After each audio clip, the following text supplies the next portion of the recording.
ਭਾਰਤੀ ਸ਼ਾਸਤਰੀ ਸੰਗੀਤ ਦੇ ਵਿੱਚ ਤਿਹਾਈਆਂ ਦਾ ਬਹੁਤ ਮਹੱਤਵ ਆ। ਜਿਸ ਸਰੋਤੇ ਨੂੰ ਨਹੀਂ ਵੀ ਸੰਗੀਤ ਆਉਂਦਾ, ਉਹ ਵੀ ਜਦੋਂ ਤਿਹਾਈ ਠਾਹ ਕਰਕੇ ਆ ਕੇ ਡਿੱਗਦੀ ਆ ਤਾਂ ਝੂਮ ਉੱਠਦਾ। ਅਤੇ ਤਿਹਾਈਆਂ ਤੁਹਾਨੂੰ ਪਤਾ ਕਿ ਕਈ ਤਰੀਕੇ ਦੀਆਂ ਹੁੰਦੀਆਂ, ਸਧਾਰਨ, ਚੱਕਰਦਾਰ, ਫਿਰ ਗਾਂਹ ਚੱਕਰਦਾਰ ਦੇ ਵਿੱਚ ਫਰਮਾਇਸ਼ੀ, ਕਮਾਲੀ ਵਗੈਰਾ। ਜਿਹੜੀਆਂ ਫਰਮਾਇਸ਼ੀ ਅਤੇ ਕਮਾਲੀ ਚੱਕਰਦਾਰ ਤਿਹਾਈਆਂ ਆ, ਇਹਨਾਂ ਦਾ ਕਿਤਿਓਂ ਵੀ ਮੈਥ ਜਿਹੜਾ ਇਹਨਾਂ ਦਾ ਗਣਿਤ ਆ ਉਹ ਸੌਖਾ ਨਹੀਂ ਲੱਭਦਾ ਕਿ ਇਹਨਾਂ ਨੂੰ ਬਣਾਉਣਾ ਕਿੱਦਾਂ। ਜਿਹੜੀਆਂ ਬਣੀਆਂ ਹੋਈਆਂ ਉਹ ਤਾਂ ਵੱਜਦੀਆਂ, ਪਰ ਨਵੀਂ ਕਿੱਦਾਂ ਬਣਾਉਣੀ ਆ। ਅਤੇ ਇਹਦਾ ਜ਼ਿਕਰ ਸਿਰਫ 2 ਕਿਤਾਬਾਂ ਦੇ ਵਿੱਚ ਆਇਆ, ਇੱਕ ਤਾਲ ਅੰਕ ਦੇ ਵਿੱਚ ਅਤੇ ਇੱਕ ਤਾਲ ਪ੍ਰਕਾਸ਼ ਦੇ ਵਿੱਚ। ਤਾਲ ਅੰਕ ਮੇਰੇ ਕੋਲ ਇੱਥੇ ਪਈ ਆ।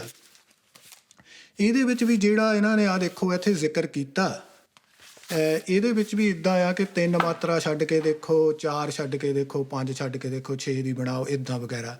ਅਤੇ ਮੈਂ ਸੋਚਿਆ ਮੈਥ ਇੱਦਾਂ ਨਹੀਂ ਚਾਹੀਦਾ, ਗਣਿਤ ਤਾਂ ਪੱਕਾ ਚਾਹੀਦਾ ਵੀ ਇੱਕ ਹੋਵੇ ਅਤੇ ਉਹਦੇ ਹਿਸਾਬ ਨਾਲ ਬੰਦਾ ਫਾਰਮੂਲਾ ਲਾਵੇ ਅਤੇ ਤਿਹਾਈ ਬਣਨੀ ਚਾਹੀਦੀ ਆ। ਅਤੇ ਉਹ ਚਾਹੀਦਾ ਵੀ ਇੱਦਾਂ ਦਾ ਫਾਰਮੂਲਾ ਆ ਕਿ ਉਹਦੇ ਲਈ ਕੈਲਕੂਲੇਟਰ ਨਾ ਲੱਭਣਾ ਪਵੇ, ਥੋੜ੍ਹਾ ਬਹੁਤਾ ਹਿਸਾਬ ਲਾ ਕੇ ਬੰਦਾ ਉੱਦਾਂ ਹੀ ਆਪਣੇ ਦਿਮਾਗ 'ਚ ਕਰ ਸਕੇ।